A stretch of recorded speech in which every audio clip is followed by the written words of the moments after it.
আমার আম্মুর করা সেরা একটা রেসিপি হলো এই তিল্লি ফ্রাই। তিল্লি ফ্রাইটা খাইতে এত বেশি মজা, তরকারিতে দিলেও মনে হয় এত মজা লাগে না। গরুর তিল্লির একটা পিস নিয়ে নিল, এটার এখন পানি দিয়ে ভিজায় রাইখা দিছে কতক্ষণ, আর তারপর এটার উপর একটা পাতলা পর্দা আছে যেটা কিনা ছুটায় ফেলতে হবে। আমার আম্মু তো খুব স্মুথলি পর্দাটা ধরে জাস্ট টান দিছে আর সুন্দর মতো উঠে গেছিল, একদম কোনো সমস্যাই হয় না। এইভাবে করে উপরের পর্দাটা কিন্তু ফালাই দিতে হবে। উপরের পর্দার মধ্যে কিছু চর্বিও লাগা থাকে, যেটা আমার মতে খুব সুন্দর মতো ক্লিন করা দরকার আছে। এই যে দেখো একদম লম্বা একটা পর্দা কিন্তু ছুটে বের হয়ে গেছে। এখন অপর পাশের পর্দাটাও এইভাবে করে ছুটায় ফালাই দিবে। এই পর্দাটা তুলতে খুব একটা বেশি সময় লাগে না, 2 থেকে 3 মিনিটের মধ্যে আরামে এটা তুলে ফেলা যায়। আর এটা পরিষ্কার করার পর এত সুন্দর লাগে দেখতে, তারপর প্রসেসিংটা একদম ইজি হয়ে যায়। তো এই যে দেখো একদম ভালো মতো পর্দাটা তুলে ফেলার পর তিল্লিটারে আরো ভালো মতো একটু ধুয়ে নিছে আম্মু। আর এখন এটার নেক্সট প্রসেসিং শুরু করে দিতে হবে। তিল্লিটা খুব ভালো মতো ক্লিন করার পর এটা নেক্সট প্রসেসিং হইলো এটারে ভালো মতো সেদ্ধ করতে হবে। আগে পানির মধ্যে একটুখানি হলুদ গুঁড়া দিয়ে দিছি, তারপর তিল্লিটা ছাইরা দিলাম। একটু অভিনব ওয়েতে একবার তিল্লি খায় দেখবেন, বাসার সবাই ফ্যান হয়ে যাবে, আপনাদের বাসার সবাই খাইতে চাইবে। আর যারা যারা খাইতে পারে না তাদেরও একবার ট্রাই করায় দেখবেন যে তিল্লি ফ্রাই খাইতে তাদের কেমন লাগে। তো এটার এখন ভালো মতো সেদ্ধ করে নিছি 5 মিনিটের মতো। তারপর তিল্লিটা ঠান্ডা হওয়ার পরে এটার এখন ছুরি দিয়ে ভালো মতো পিস পিস করে কাইটা নিতে হবে। এটা কাটার সময় আমার এত বেশি ভালো লাগতেছিল, একদম মাছের শেপ হয়ে যাচ্ছিল কাটার পরে। ফ্রাই করার জন্য এইভাবে লম্বা লম্বা করে কাটলে আমার মতে ভালো হয়, দেখতে অনেক বেশি সুন্দর লাগে আর খাইতেও সুবিধা। এক একজন এক একটা পিস নিয়ে আরামে খাই ফেলতে পারবে। তো এই যে কাটাকাটি কিন্তু হয়ে গেছে, এখন এগুলোরে ভালো মতো একটু ধুয়ে নিতে হবে।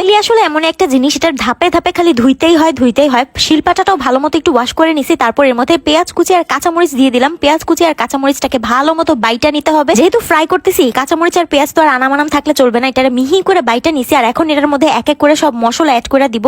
মরিচ গুঁড়াটা একটু বেশি করে দিছি, যেহেতু ঝাল ঝাল হলে বেশি ভালো লাগবে। তারপর হলুদ গুঁড়া, ধনিয়া গুঁড়া একটু বেশি করে দিছি। তারপর গরম মশলা পাউডার, মাংসের মশলা, হাবিজাবি এগুলো মশলা দিয়ে দিলাম। স্বাদ মতো লবণ আর আদা রসুন বাটা একটু বেশি করে দিয়ে দিছি। তারপর একটুখানি সয়া সস দিছি। হাতের কাছে লেবু ছিল না, যদি থাকতো তাহলে অবশ্যই দিতাম। লেবু এই ধরনের খাবারে দিলে অনেক বেশি ভালো লাগে। তো এখন মশলাটারে খুব ভালো মতো মাখাই নিচ্ছি। এই জিনিসটা বানাইতে হলে অনেক মশলাদার করে বানাইতে হবে, তাই প্রত্যেকটা মশলা একটু বাড়ায় বাড়ায় দিছি যাতে করে অনেক বেশি মশলাদার করে বানানো যায় এই তিল্লি ফ্রাইটা। তো এই যে এই তিল্লির পিসগুলো এখন এই মশলার মধ্যে ছড়ায় ছড়ায় রেখে দিলাম। আর এখন খুব সুন্দর মতো মশলাটা এপিট ওপিট করে তিল্লির গায়ে গায়ে লাগাই নিচ্ছিলাম। খুব ভালো মতো মাখাই নিতে হবে মশলাটা, যাতে একদম ভিতর ভিতর পর্যন্ত ঢুকে যায়। মশলা মাখায় মোটামুটি 10-15 মিনিট রেস্টে রাখলে আমার মতে বেশি ভালো হয়, তাহলে মশলাগুলো একদম ভিতর পর্যন্ত ঢুকবে। বাট হাতে সময় না থাকলে এভাবে ইনস্ট্যান্ট ভাজতে পারেন। তারপর সরিষার তেলও মিক্স করে নিছি। কোরবানির ঈদে তো সবাই এই তিল্লি ফ্রাইটা অনেক বেশি পছন্দ করে, তরকারিতে তিল্লির চাইতে বেশি মজা লাগে এভাবে তিল্লি ফ্রাই করলে। আমারও অনেক বেশি ভালো লাগছে, আপনারা একবার ট্রাই করে দেখবেন। যদি না খায় থাকেন অবশ্যই রিকোয়েস্ট রইল। তো আমার মশলা মাছলি মাখানো হয়ে গেছে। গরম গরম তেল একটু বেশি করে ফ্রাই প্যানে গরম করে নিছি। ডুবু ডুবু তেলের মধ্যে তিল্লিগুলা ছেড়ে দিলাম। এই জিনিসগুলা কিন্তু একটু ডুবু তেলেই ভাজতে হয়, একদম অল্প তেলে দিলে আবার ভাজা হবে না আর খেতেও বেশি একটা ভালো লাগবে না, কারণ মশলাগুলা ছুটে ছুটে যাবে। তো এইভাবে ভালোই ভেজে নিছি, একদম কড়া কড়া করে ভেজে নিছি। আর কালারটা অবশ্যই কালোই হবে, এটা নিয়ে আবার কেউ ঘৃণা করবেন না। গরুর মাংস ভাজার সময় যেরকম